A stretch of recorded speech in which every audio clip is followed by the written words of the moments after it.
Hi, it's Anne here, and today's video is an update for my Pan That palette for 2023.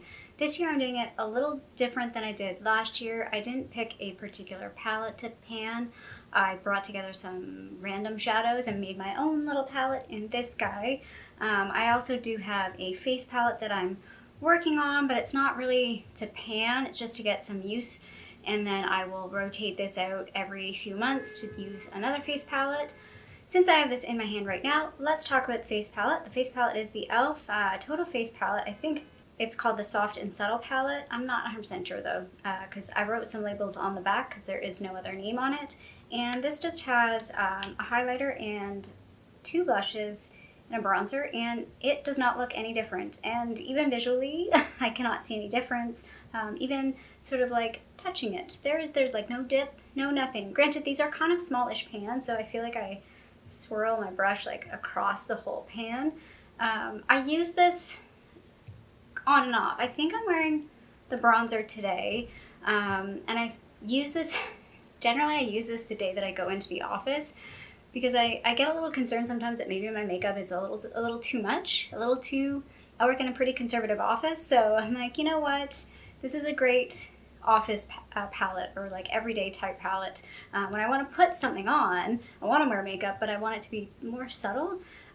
So I have had use on this. There is a weight difference. So last month this was 99.44 grams. It's now 99.3 grams. That's a difference of 0.14 grams. Not a whole lot, but still progress. The progress will just be slow, particularly because I have face products in my project pan.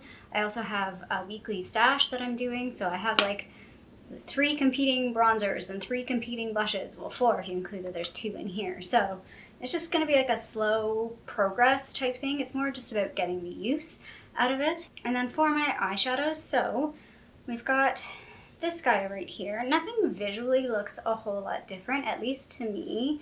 And I don't think anything, I will take photos, but I think right now things are not going to really show any difference. But talking about weight changes, these are all very small pans, and I talked about this in my last update that things could go wonky, and sure enough they have. So let's start off with this row here, because this is a solid row.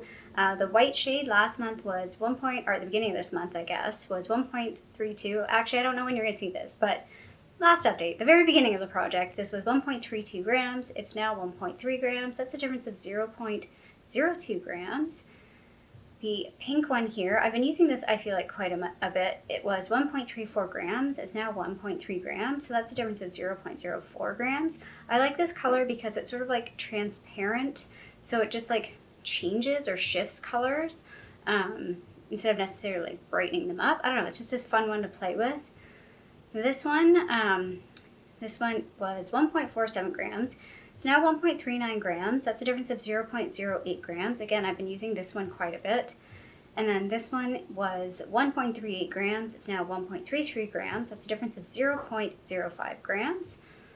Then let's talk about this guy right here. This is from the Carly Bible palette. There's no weight change for this one, even though I did use it. It was 1.16 grams, still 1.16 grams. This one is the shade Chandelier by NYX, and this one, again, no weight change. This one had a large weight change, which I'm not sure how true that is. I did use this quite a bit, but it was 2.96 grams. It's now 2.89 grams. That's a difference of 0.07 grams. This guy right here is the shade Pewter from the brand Purinata. This is one of 2 that went backwards. This one was 3.66 grams, and now it's 3.68 grams, so negative 0.02 grams.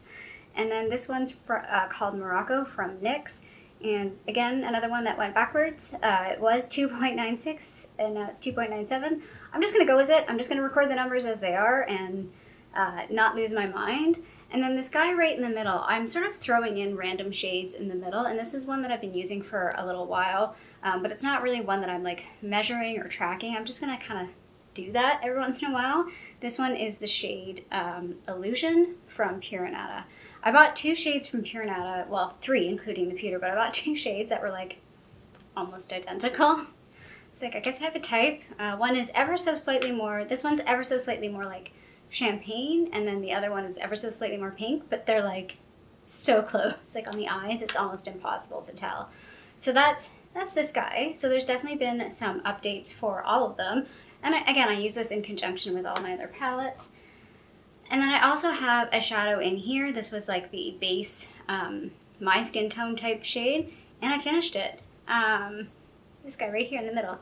There's some like stuck in the corner there, but that's it. Like, I'm done with it. I am done with that shade. So that one was, we determined the name. WOS means Walk of Shame. Awesome. Thanks, Urban Decay. This one was 74.65 grams. It's finishing at 74.51 grams. That's a difference of 0.14 grams. I haven't decided yet what to do about bringing in another like base cream color shade. I thought about maybe just like using this shade, mixing these two shades. I don't think I'm gonna rush to bring in a shade at this point. Maybe I'll do it later, but I don't really feel like doing that right now. One of the palettes that I'm gonna use like over the next few weeks has like a cream color shade, and I can just use like my face powder if I want to. So I don't know. Because I don't really want to, like, I could potentially, like, every palette that I have like a cream color shade, I could like finish that in all my palettes, but then I don't have that shade with the palette. So that's why I'm not super motivated to try and finish them. Yeah, that's, I hope that makes sense in my like explanation why I'm kind of like holding off.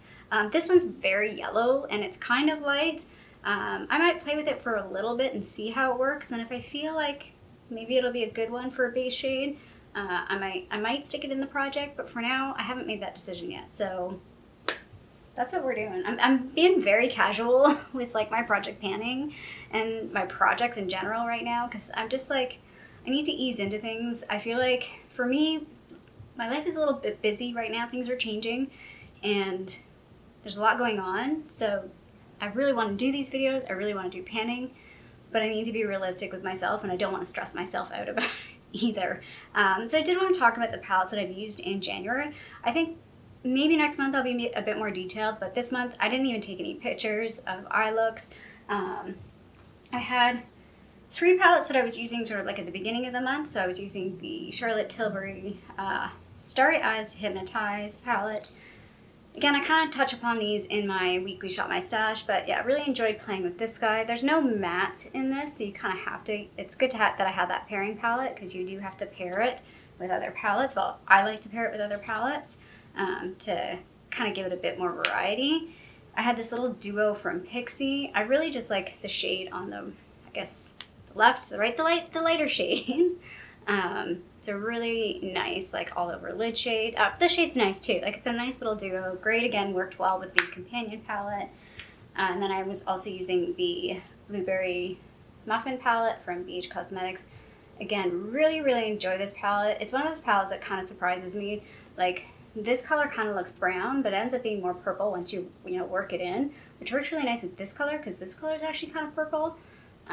But then you can also get some pretty neutral looks. I think the thing for this palette, though, that really sort of makes me like keep it, like, even though like the colors are different, like there's blues and stuff, it's still a great palette for like every day, because you have all these like shades that I can do, like even the purple, like all over the lid, and they're really shimmery, but they're also very wearable at the same time. And then I can use like a brown if I want to like just go with brown. I can use gray if I just want to go with gray. Purple, there's some deeper colors, like, I don't know, just it really works well for me. It's a palette that really works quite well for me, and I quite enjoy it, and I'm surprised I do, because it's quite different from everything else I have. And then over the past couple weeks I've been using these palettes. I think I'm gonna cycle these out. I've already picked the next palettes that I want to use, and I think I'm gonna start using them. The first palette was the Wet n Wild Color Icon palette. I didn't use all the shades in this. I didn't use this green shade. This is where I'm like, I kind of maybe want to bring this palette back in the fall or some other time. Like, it's a nice palette. I just feel like for me, this half, like these 4 shades over here, are really dark. And I have really deep set eyes, and I just don't like to wear dark shadows every day. Yeah, I can use them as liner, but I also have liners. So it's like, I really just lean towards mostly these 5 shades. So these 3 right here, and then these 2 right here. And I don't know, sometimes it's like people are like, well, if I only use half the palette, should I keep the whole palette? And I'm like, at this point, yeah, I'm going to keep the whole palette. I mean, if I were somebody that, you know, went out at night and did things, maybe this palette would be a bit more useful. But yeah, I really like, my favorite shades out of these are these two and the gray, like these three.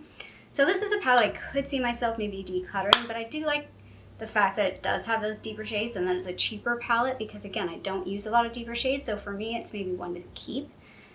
So I have those deeper shades when I want to use them. I hope my logic is making sense there. And then the last one I want to talk about is this one. This is the Under My Skin palette from Miss Fame that I got. Talked about this in my Lucky Bag, and I enjoy this. I feel like, though, it's like another palette where these 6, I totally, like, I wore them multiple times. These 4, I think I maybe wore this blue, maybe? I can't remember. Like, I could do that these 4. I don't really use those. They're not my kind of shades, but they're nice to play with. I do see myself potentially taking this palette apart and just, like, keeping the pans, because it's not really cohesive. Like, when I wore these shades, I generally would wear, like, I'd pick this shade and then wear it with, like, my companion palette, or, like, this shade and wear it with my companion palette.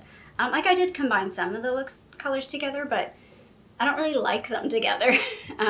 So yeah, I could definitely see myself pulling this apart and maybe letting go of these shades. They don't really duplicate a whole lot. I should do some swatching to see how much these duplicate. Like, I know there's blues in the blueberry palette, but the blues in this palette are mostly mattes, where these are shimmery. So I should check to see what kind of, like, if there are other shades that I have that duplicate these, and then I would maybe consider not keeping them. I can definitely see myself not keeping the orange, because the orange is the one that I'm just like, not really gonna wear the orange. And I'm sure I have oranges in other palettes.